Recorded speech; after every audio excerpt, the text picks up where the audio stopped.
Funky, crazy, crazy world. Crazy, crazy, crazy, crazy, funky, crazy, crazy. Welcome to the Art Shack, out back at the Laster's Art Shack. I'm sitting in the back of the Intergalactic Shack-a-Lack, and I was going to introduce y'all to some new items available through Laster's Art Shack.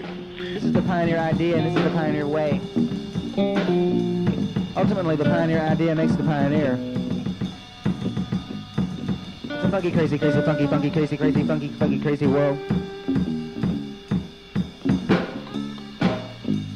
Funky, crazy, crazy, funky, funky, crazy, crazy, funky, funky, crazy, crazy, funky, funky world. Hello, Charlie. Hey, Mark. Wow. Hey, it's been, I think it's been a month since, or 6 weeks since we did a Winging It. And after a well-deserved rest, we're back. We're back. And where are we going today? We're heading to the deep, or we're going into the U.S. South today. Is that true? Yes, yeah. So we're going to talk to Charles M. Laster, who lives in Kentucky, artist, musician, outsider artist.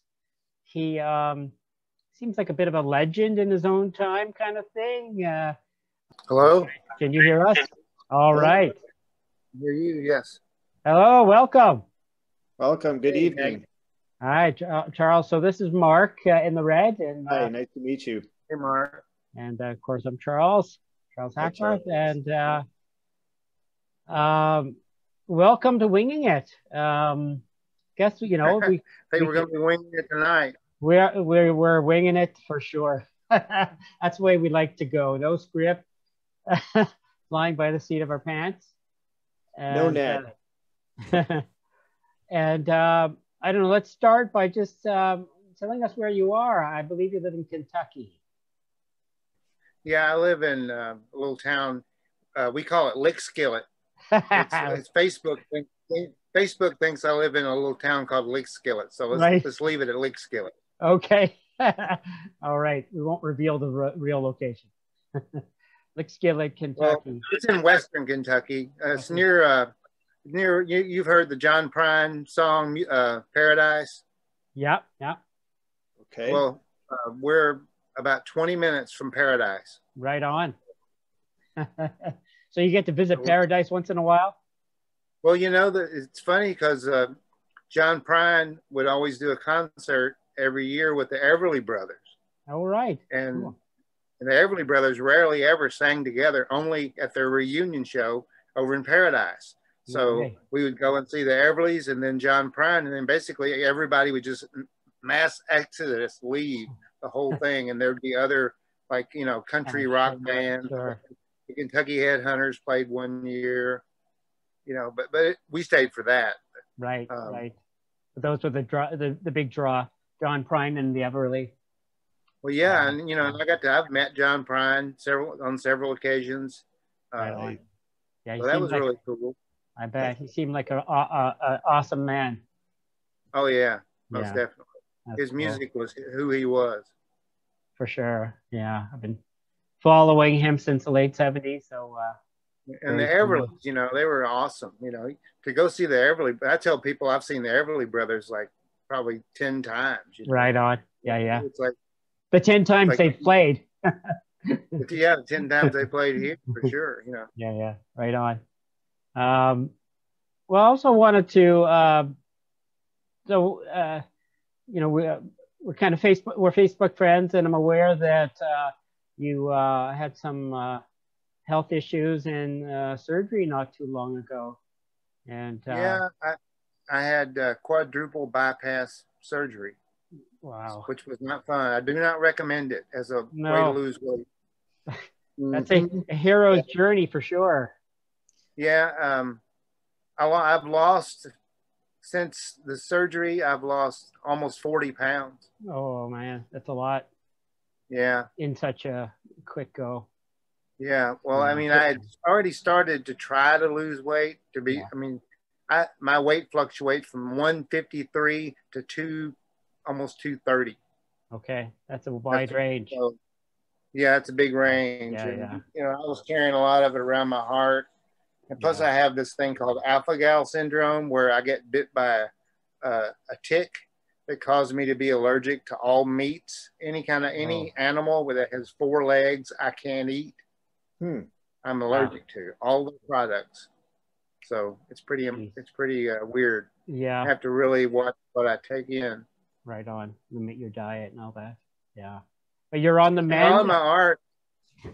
Yeah. I hope so. I'm waiting to get my cardio rehab. They canceled it because of COVID. Yeah. And I found a different location where I really wanted to go, but it's like an hour's drive. It's like 60 miles away to go do my rehab. But they told me, look, you got to get hooked up to that heart monitor, and they got to make sure everything's working right. So yeah, no, for sure. Yeah. So I'm willing to drive the extra mile, as they say. Yeah, you got to get that. You got to follow up with that stuff for sure. And a lot of my art for the last 20 years, a lot of my artwork has been dealing with health issues, a lot of the brains and the heads and all that stuff. I've been doing this stuff for a long time. So sorry, go ahead. Yeah, it's all dealt with my, progression, and then different things that happened, and spinal. They say I have a spinal cord injury of unknown origin. I had to have my C3 reconnected because I had seizures. I was having seizures so often that I broke my own neck. Jesus, oh man. So when they got in there to fix it, I didn't even have a bone. They had to use a cadaver bone on the spot and reconnect me. So that was pretty weird. Yeah. Yeah, medicine is pretty amazing, right? Like basically. Yeah, it's crazy. It's like Frankenstein stuff. I didn't even realize how it was like Frankenstein stuff until I got this heart operation. Because they go in, they split you open, and they go in there and they take veins out of your leg and reroute your heart, and then put you back together. Yeah. Glue. They don't use staples anymore. They use glue. Like to get some of that glue. I've been huffing it for the last 3 months. I'm doing better. Yeah. Well, and I wanted to comment, I've been seeing those drawings with the heart as the center, and they're incredibly powerful and striking. And I did a whole series of those while I was in the hospital on steroids, which they call roid behavior, or whatever, roid rage. Right. And I was on it. I mean, I could not stop drawing.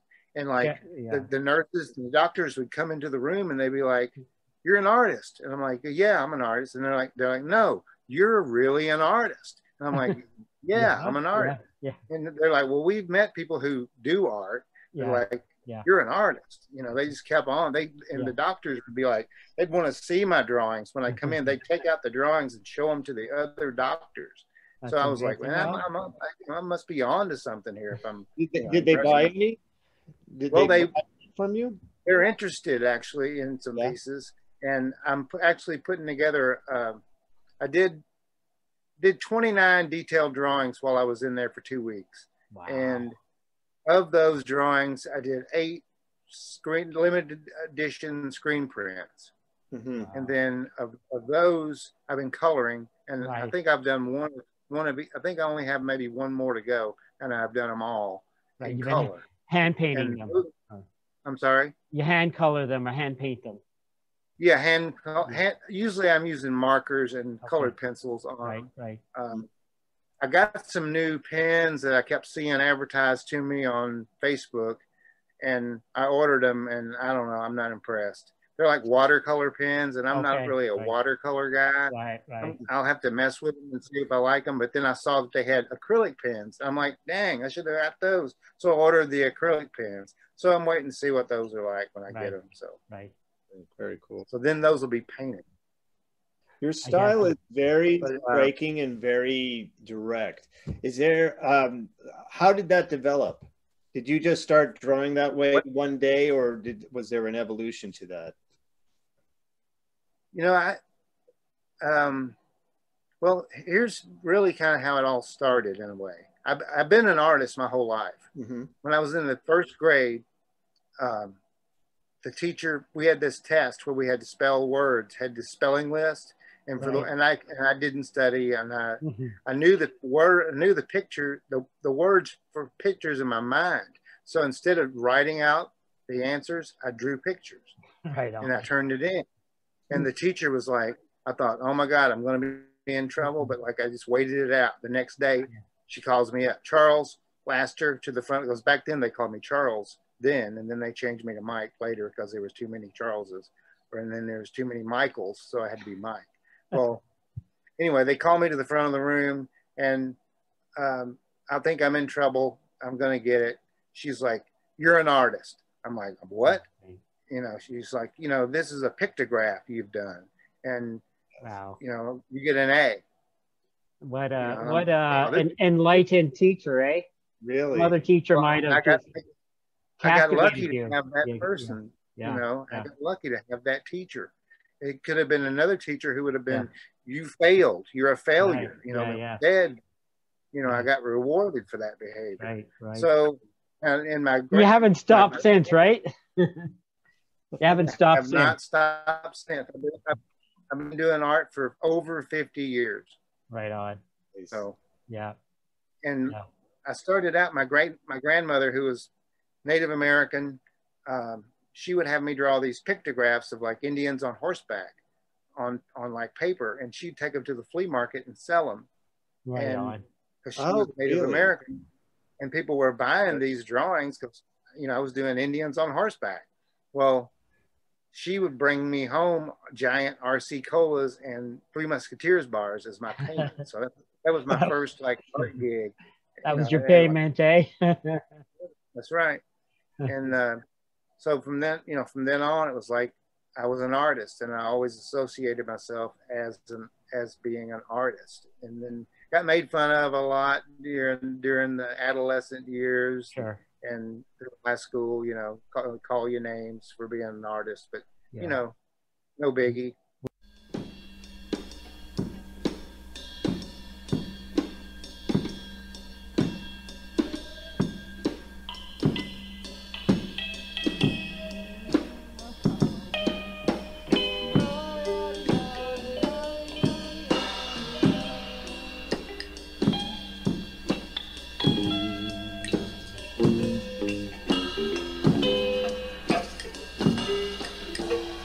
These things that I hate grow tall inside my brain. Hot sailing the city, colder calls than the North Pole. Sweat of an air-conditioned shopping mall. Did you study anywhere, like art college or anything? Or you just... Well, I went to school for. I wanted to be a filmmaker. Okay. That was like my dream, and that still is a dream of mine. I mean, I do like lo-fi movies, and I've posted some on YouTube. Sure. Yes, you've seen those. Yeah, well, you know, and those are just goofing around, fun stuff. Because when YouTube came out, I was like, I'm in on this from the beginning, and I was like one of the first. I had one of the first channels on YouTube. Right on. And you know, I did my Hillbilly Hank character, and you know, that was a lot of fun. But when I had my neck surgery, I could no longer do the Hillbilly Hank voice. I could not make his funny laugh that he did. So therefore, Hillbilly Hank died. So your vocal cords or something. It did. They told me that it would affect my vocal cords, and it did. So shit, yeah. But I took film and video. I would have graduated college had I not failed logic. Really? Yeah. Tell me that's not saying something about my life. It's like I couldn't pass logic. Had I passed logic, I would have got a BFA and been a filmmaker. Sure. But instead, did they let you do drawings for logic class? For your logic course? No, they didn't. I should have done that. I should have turned that. I should have went back to the old, hey, here's my drawings. Let me show you my etching. Diagrams. But I have lots of accomplishments. You know, I met, well, the other thing that changed my life was meeting Howard Finster. Yeah. So can you tell us about that? I was just mentioning to Mark before you came on that you had some connection to, I called Howard Finster kind of like the grandfather or godfather of the kind of like the Southern outsider art movement. Well, you know, we didn't even know that at the time. I had seen a show in Lexington of his work, and I was like, man, I got to meet this guy. And me and my girlfriend, wife now, we were like, had been through that area, seen the signs for Somerville, and everybody we were with was like, we don't have time. We're not going. We can't go. But when we got together, we're like, we're going to go see Howard Finster. So we went to go see Howard Finster, and the first thing out of his mouth was like, I've been waiting for you. Ha. Wow. And we're like, whoa, you know, and we had been doing these things we called recycled art project, RAP, which is a thing we started in Chicago with this buddy of mine, Walt, and who I just got off the phone with not too long ago. I'm still friends with. We were going into the inner city, and we were teaching urban kids how to make art out of junk. You know, they didn't need, we were basically teaching them, look, you don't have to go to an art supply store to make art. You could just find, you know, stuff and make art out of. So we were collecting stuff out of the alleys and bringing it in. At first they were like, what are you doing here? And like, you know, being real tough. And at the end, they did not want us to leave. It was like the first day they wouldn't do anything. The next day they showed up outside and helped us unload the truck and bring all the stuff in. And it was really a tremendous success. So we were showing these pictures of our recycled art to Howard. Right. Yeah. And he goes, well, this here's folk art. And I'm like, it is? Because I didn't even really know what folk art was. Folk art, yeah. Outsider art, folk art.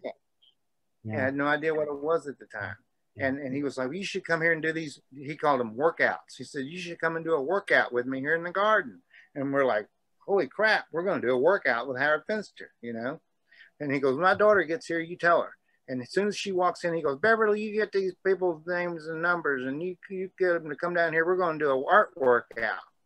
So we did. And we did about 7 workouts with Howard in the garden with all neighborhood kids, and a lot of the people in his family would all come out. And toward the last, every time we do a workout, he would sit there and he would make a piece of art because that was his contributions. He'd be there and he would show other kids techniques and things. But he would always make a piece of art and then he would give it to us as our payment for our workouts. Oh, so man. We got original Finsters every time we'd go. And then he always paid us in art. We did music revival. Then we got the idea that, hey, we should put on a revival here in the garden. He loved that idea. So we put on the Howard Finster Music Revival. And we'd get our friends who are musicians come down and play. And he loved it. And so that was a big hit. And he'd pay us in art. So we have about 70 Finsters. Holy cow. You know, so what's the year, like the time period for that? About 95 through to the time he died. Right.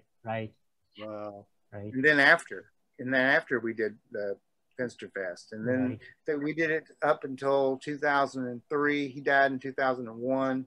We did the last one in 2003 as sort of a tribute. And we had Myrtis West, who was she lived with like about 30 miles. I don't know if you're familiar with Myrtis West, but she is a extraordinary. I've seen the video you did on YouTube. Art Shack, is that what it's called? Yeah, the Art Shack. Art Shack, yeah. Yeah, that's what our place is called, the Art Shack. She had a studio. Yeah. She put beds out front and wrote her name on them. She saw her daughter murdered at her grandchild's birthday party, right in front of her. And she would have lost her mind had she not decided to paint the book of Revelations. Yes. And there's a book called Wonders to Behold, and it's her painting of the book of Revelations. And I suggest anybody to check that out. For sure. I mean, it's like Salvador Dali. I mean, they're so fluid. I mean, it's unreal. And I got to see the originals because through all this, we've met all our heroes. Anybody that is major folk artists, we've met them through all this. Yeah, and yeah. then we got to meet the collectors of all these people who collected the art. And then they invite us to their house and show us their collections. Well, we got to see the original Murtis Revelation series with our own eyes. And they're like amazing. If you ever do, you will get a chance to see them one day. But, yeah. You can look them up online. They're amazing.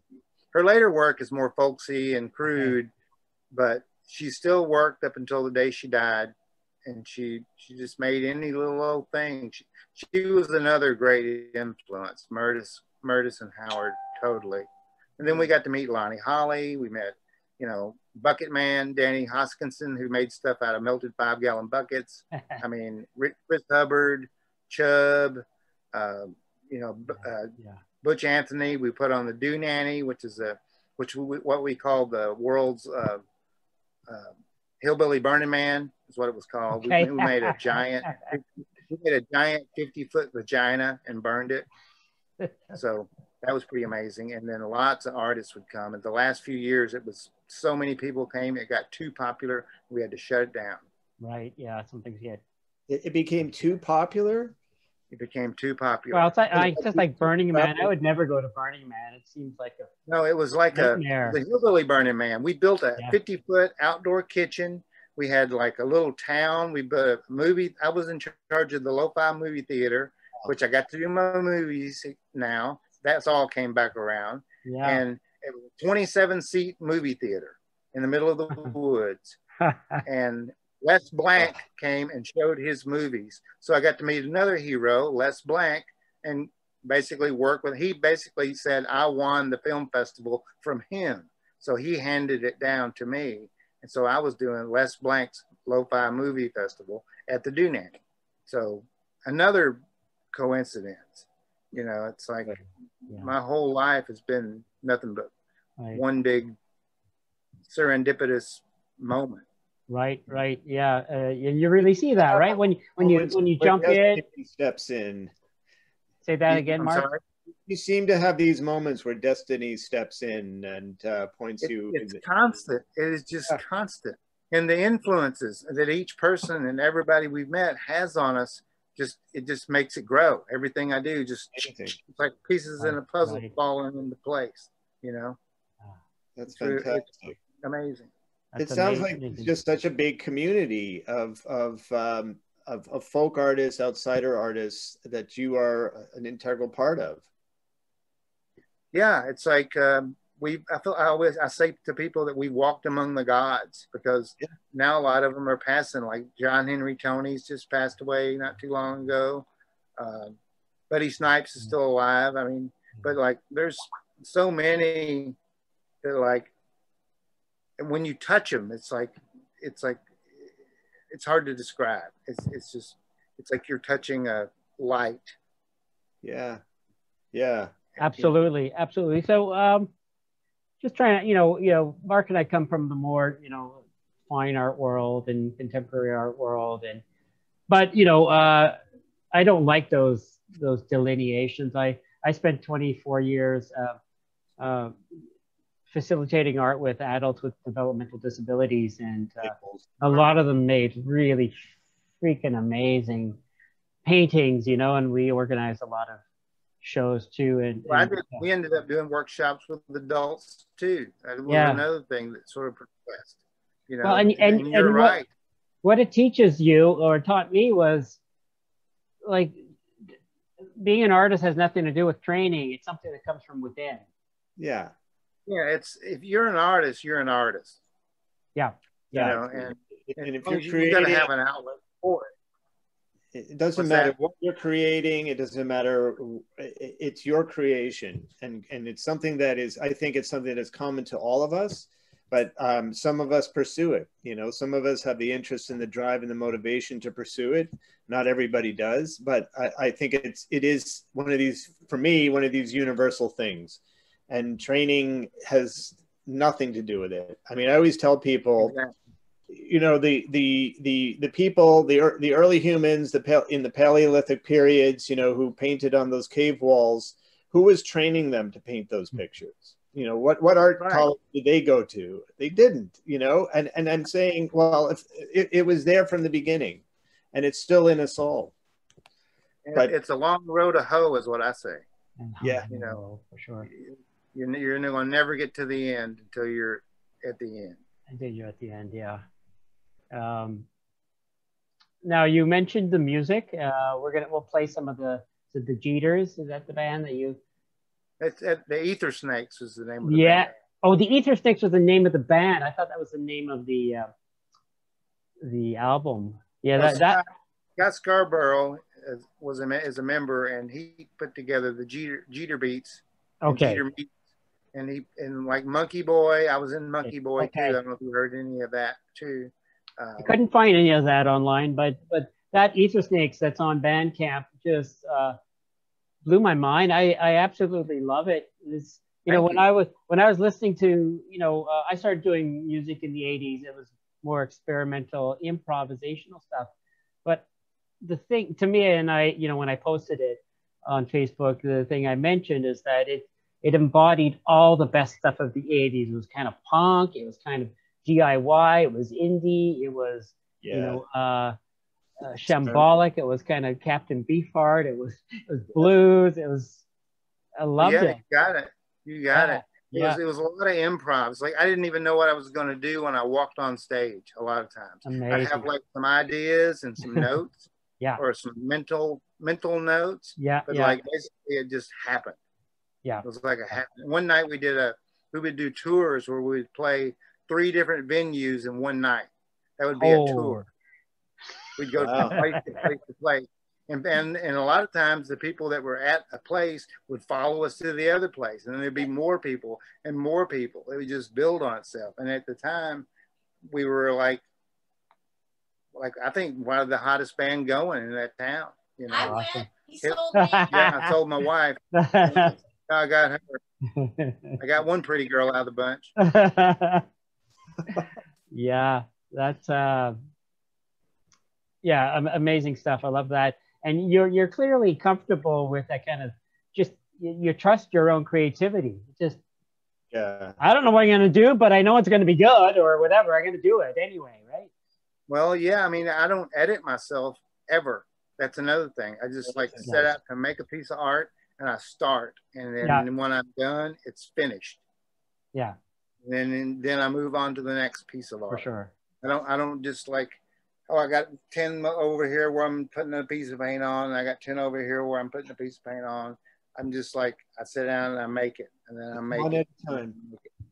Interesting. So it's one piece at a time, and you never sit there and look at it and go, "Oh my God, why did I just do that?" Or is there a redo button here or anything like that? You just sometimes I might, like years later, I might pick up something and paint over it or paint on it, something completely different. And that was another thing that Howard taught us. Like when I showed him those pictures of the workshops, and then he said it was folk art. Then we showed him some pictures of some of our art, and he goes, what is this? What is this? What does it mean? And I told him, he goes, well, you should just write that on there. I'm like, oh, you can write on your artwork. Absolutely. So I recognize that the writing that's on your work, that kind of comes from Howard. Yeah. That totally comes from Howard. Had he not said write on your art, I probably would have never said, oh, I could write on my art. So, and that's what that whole OCD series that I started out doing when the pandemic hit, because I had OCD when I was a kid. I would have to touch things, and I counted things, and it was just the weirdest thing growing up. And then when this came back, having to sing the ABCs to myself kicked it in. I would walk around and I'd be singing the ABC song to myself 24 hours a day. And I was like, the only thing I could do was like, I got to make this into art. So then I did my first OCD piece, and then it's sold. And I did 50 pieces in a row, and all 50 sold. Jeez, amazing. You know, like instantly. It was crazy. You know, it was like, wow. And then I went into the hospital, and then I did this drawing series, and I was just posting them as, look what I'm doing in the hospital. People were like, I want to buy them. And I'm like, no, there's something bigger here. I'm going to make this into a book. And I didn't get a chance to say that, but me and a friend of mine in Asheville who owns a screen printing thing. He did the screen limited edition prints, and then we decided we'd do a book, a leather, I mean, not a leather, but a hand-bound book. So now I have 50 hand-bound books that are just shipped today that I'm going to probably have next week, and I'll post right on. So the books will sale. That's great, because when I kept them all as a set. When I was looking at those images on Instagram the other day, I was thinking, first I was thinking, do you have any books of your art? But secondly, I was thinking these would go so well together in a book. So I'm really excited to hear that you have made a book, and I will try to be one of the first in line to get a copy. That's right. If there's any left, they're probably going to go like hotcakes, right?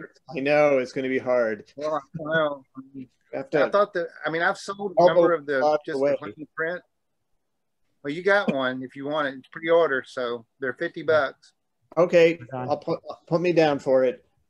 Beautiful. Okay, you got Charlie will connect me to you too. Yeah. I'll do that for sure. I wanted to also talk about. So it seems like your whole family is involved with art, and I know you guys have that art van, or had that art van, and you guys toured all over the place. And I wonder if you can talk a bit about that. The Intergalactic Shakalak. Right on. It's our third reincarnation art car. Okay. This one's been about over 300,000 miles, and we think we've logged at least 500,000 miles as art. Awesome. That is awesome. And or more. That's the only car we had for. And it was the only car we drove for how many years? 18 years. 18 years. Until this year. Up until this year. That was the only thing. That was our daily driver. Went to the grocery, went to the doctor, went to the art show in the art van. So people would be like, who's, and then it would be funny. We'd be in a store and you'd hear people walk into the store. Who's driving that crazy car?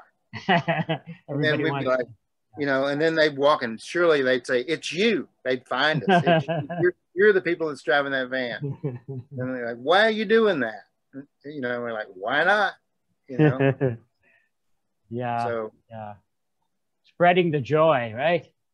Well, you know, and my daughter, she loved it. I mean, which is strange because, and we're probably lucky that we're probably not driving it now because she's 16 and things are a little different.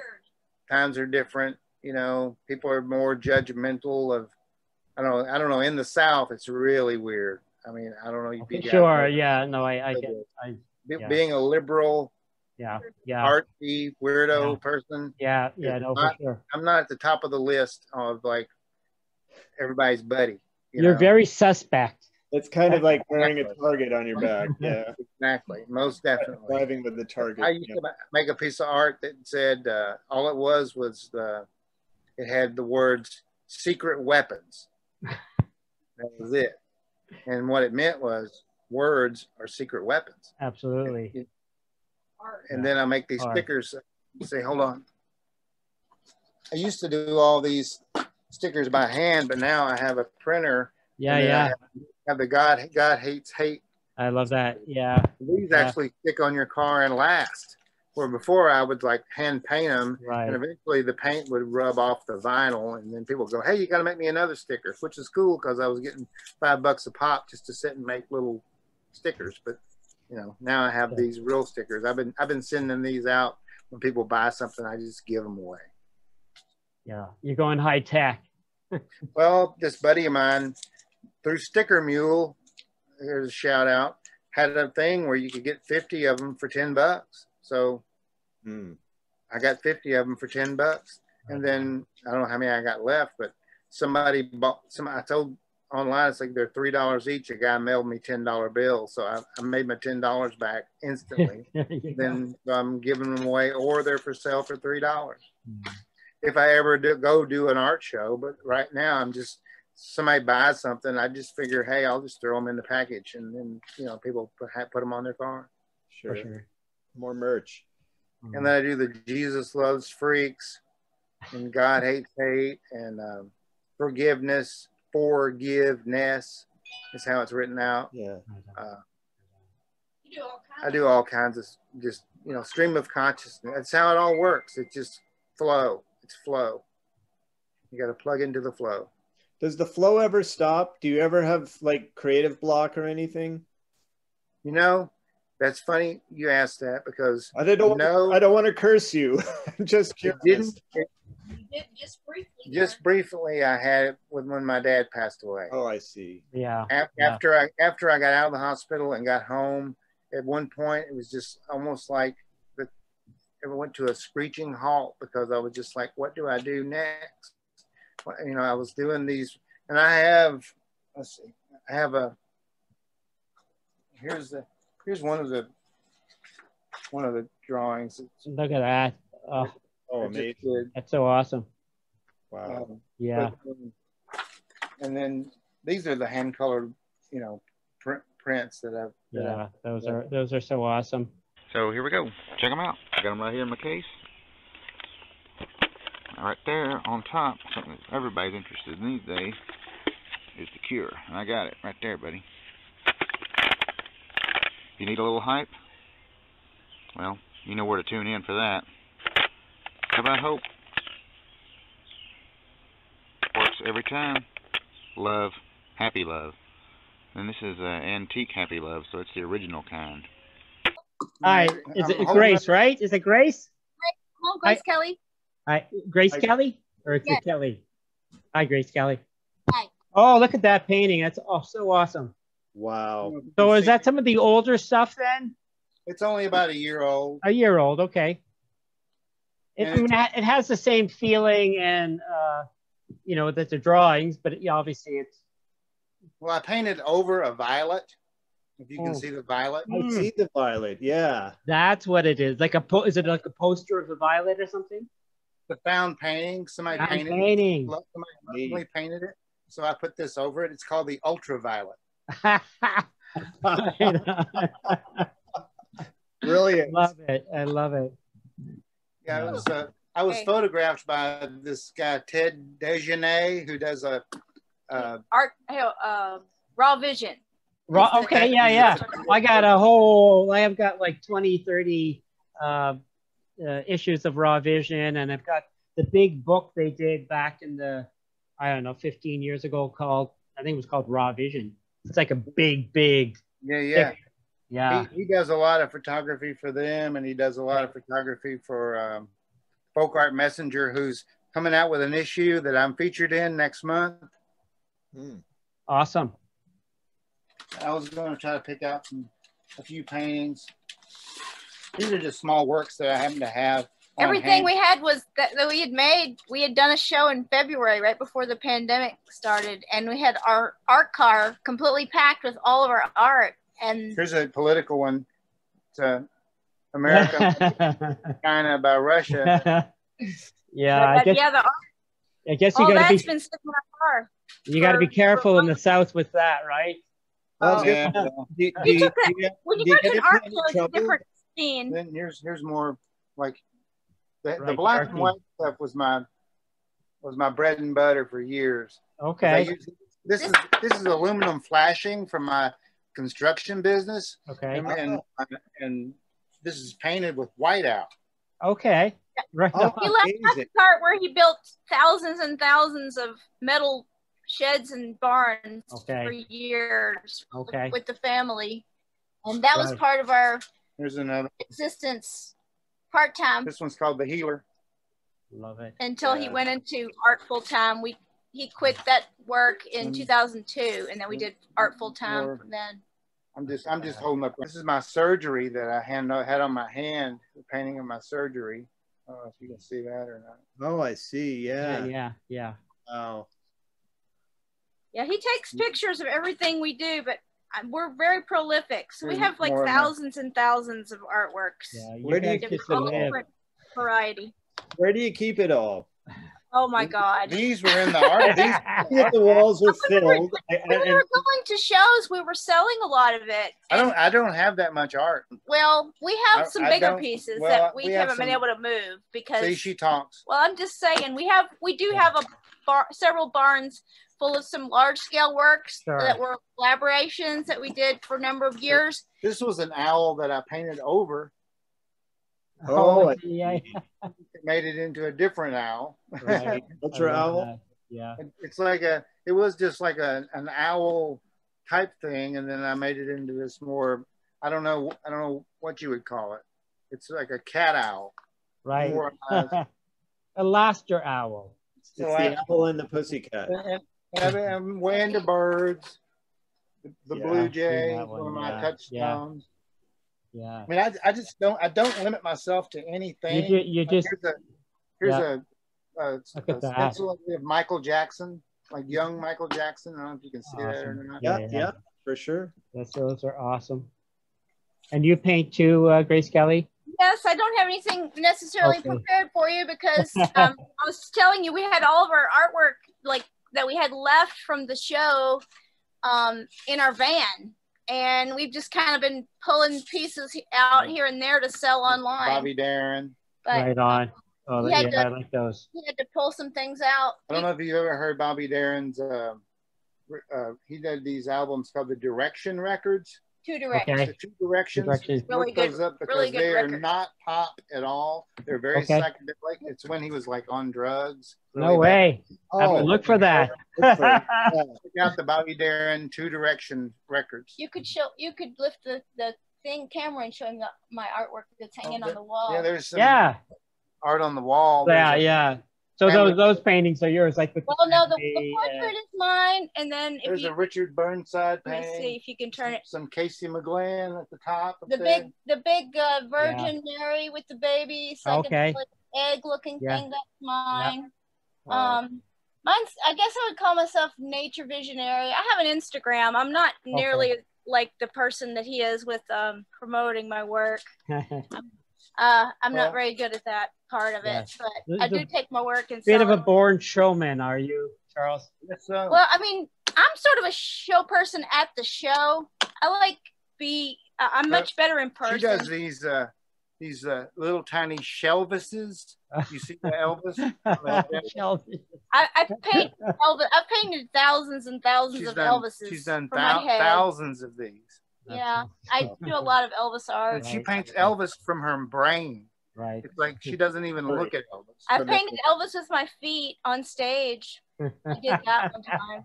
I was an experiment. A couple of times, actually, I've painted Elvis with my feet on stage, or drew Elvis with my feet.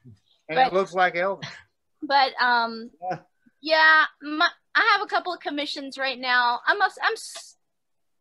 slower than he is with art. My artwork's more layered, and he's more graphic. So my artwork's like, when we used to do shows about every 2 weeks, he would have 80 pieces to my 20. So, he's fast, but he's graphic. We just have a different way. And then we also did the collaborations. I don't know what we have on Instagram or online that's left of these, but they're smaller paintings that I've just recently did. They're like these are some smaller paintings. Yes, look at that. About the icons that we did. Oh yeah, go ahead and tell them. Well, we did these large scale icons of different people, usually musicians, sometimes historical figures, but we made them out of like scrap metal and painted on scrap metal, and then we found objects to frame them out and put them together in sort of a it was a sculpture. It was flat but sculptural with 3D objects, and we did really well with those. We used to take them to shows. Of course, they were like generally like 3x4 or something around that size, bigger too. And sometimes bigger. So we couldn't really take that many out, and we had a couple of museum shows where we showed like a lot of those, and then we had a solo museum show at the Kentucky Museum of Art and Craft where we had about 50 of them. Yeah, and then we did a show nearby, actually in Muhlenberg County. We were talking about Paradise, John Prine's Paradise. They have I did a Pablo Picasso. Look at that! That's awesome. It's over an old print. It's over a print.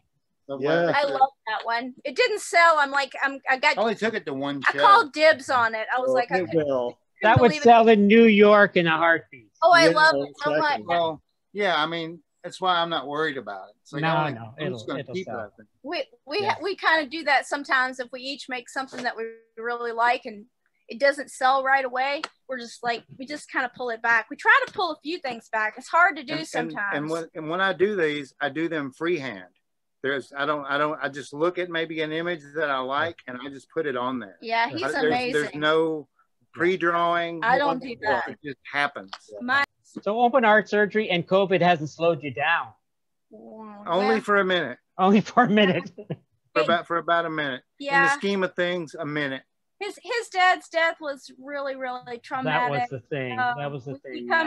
We both come from dysfunctional families with a lot of addiction, and it was pretty much well, handwriting was already on the wall. Yeah, but it's like 30 years of like entropy towards this, you know, chaotic ending, and then we're left to clean up everything. Everybody's either my niece, dead or in jail. I have 2 nieces that are in prison right now for drugs. Yeah. One in the graveyard, 2 brothers in the graveyard, and my mom and dad are in the graveyard. Yeah, so he's the last member, and then you know we're left to untangle his dad's estate, and you know a lot of things were really. Sounds like a mess. It sounds like it was a mess. It still is. Yeah, we're in the middle. We're in the middle of it. You know what? We're sifting through it. We're like, hey, we can make something out of this. I can make art out of this. I've already found. My dad had a shop, and there was some raw material in there.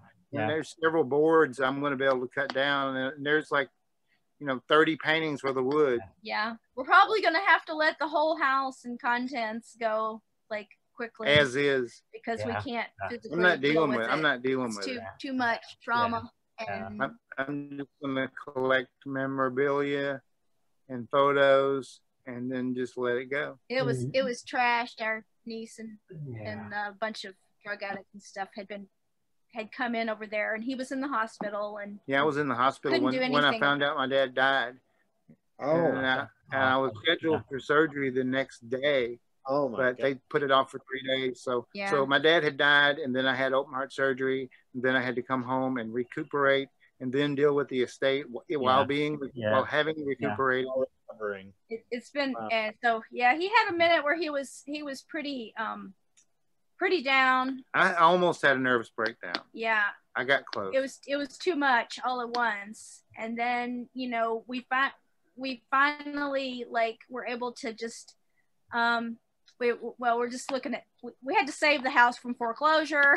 I mean, it's a long story. But just so that let's just say small towns aren't out to help anybody. No, they were trying to take the house over $420, and you know his dad had taken loans, and I don't know, just don't get into a lot of stuff going on. It's really traumatic family stuff, and so we finally have like kind of got to the point where we were like at peace with whatever's going to be, and we gotta money is money. It's not. It's not worth our We've health. lived without money for so long; it doesn't matter to us. You know, it's it seems to me that the two of you have an incredible bond, and I know your daughter 16 or 17? 16. She just turned 16. Yeah. Is she an artist too? Oh yes. She is an artist. She's going to be better than both of us combined. Oh yeah. I know it. It's the next generation. The next generation. Mark's son is studying art. She's very good.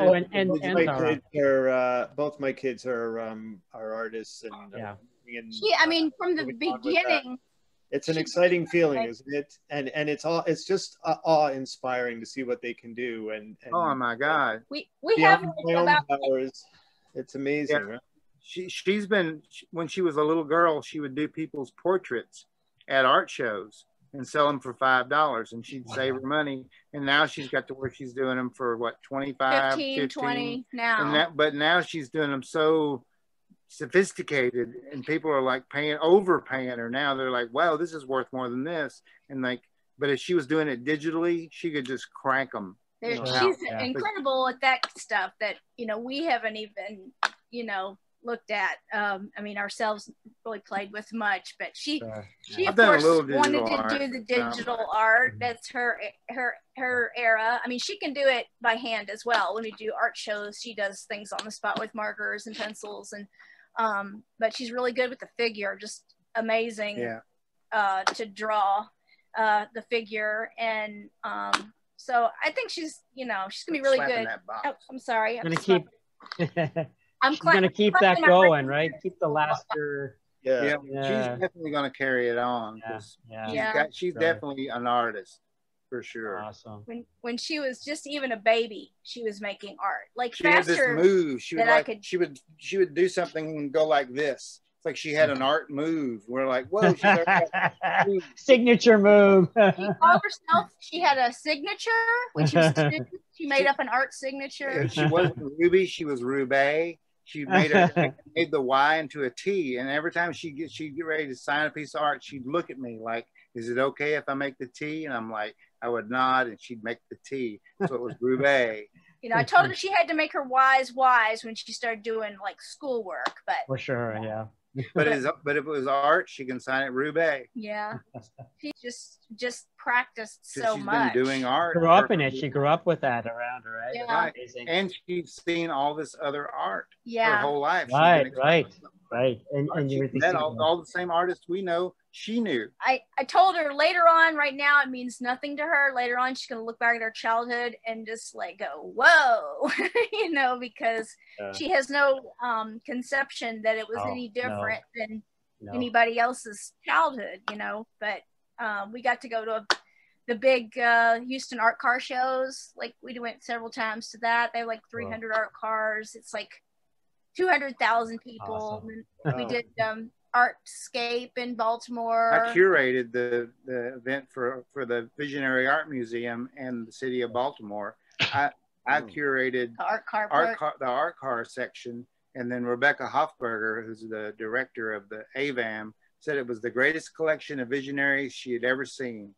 Yeah, we tried to get art cars. I did a good job. That were I bet you did. Awesome. Artists, not just had the car. Yeah, we brought artists that were art card people. Cool. So it wasn't just kind of the crazy art card people. Well, there's a weird section. You know, there's like people who dabble in it, and then there's people who are like super serious about it. We get super serious. Yeah. Like the art car people, some of them don't even do art other than the car. Their art is their car. That's it. You know, but we got people whose art cars were an extension of their artwork, you know, like multi-dimensional type of artists.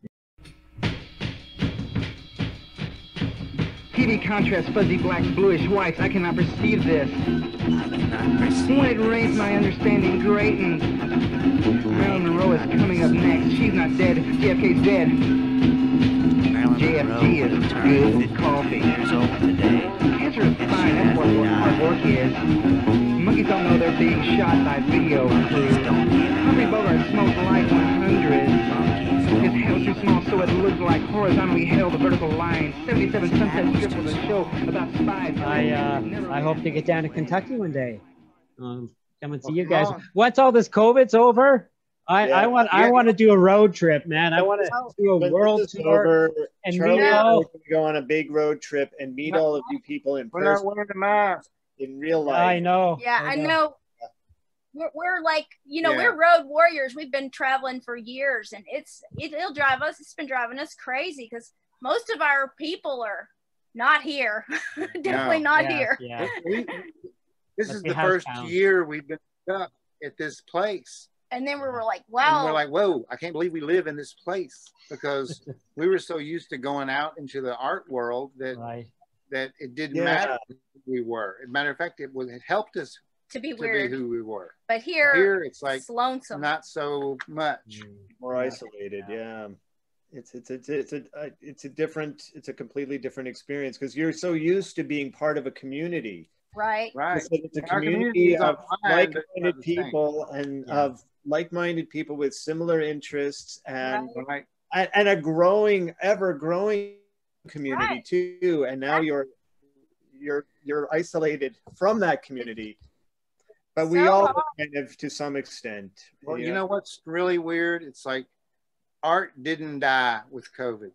No. A lot of people are really making some of their best work and really putting it out there, you know. There were some very dark predictions early on about, you know, what this might do to the art world in the various art scenes, but of course it's not going to die. I mean, because it died from the Black Death. It's not going to die. Artists are resilient. They're used to like living on the edge, you know. And artists get inspired. Yeah.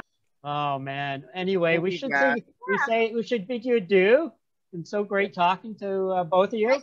Wonderful, absolutely wonderful meeting you. Thank you so much. And thanks for talking to us. Thank y'all, and hopefully this will help promote us and promote you guys. Oh, for sure. Absolutely, and yeah, like I said, hopefully we'll see you. Just seeing people's faces and talking to them. You were talking about Zoom. It's really good, I think.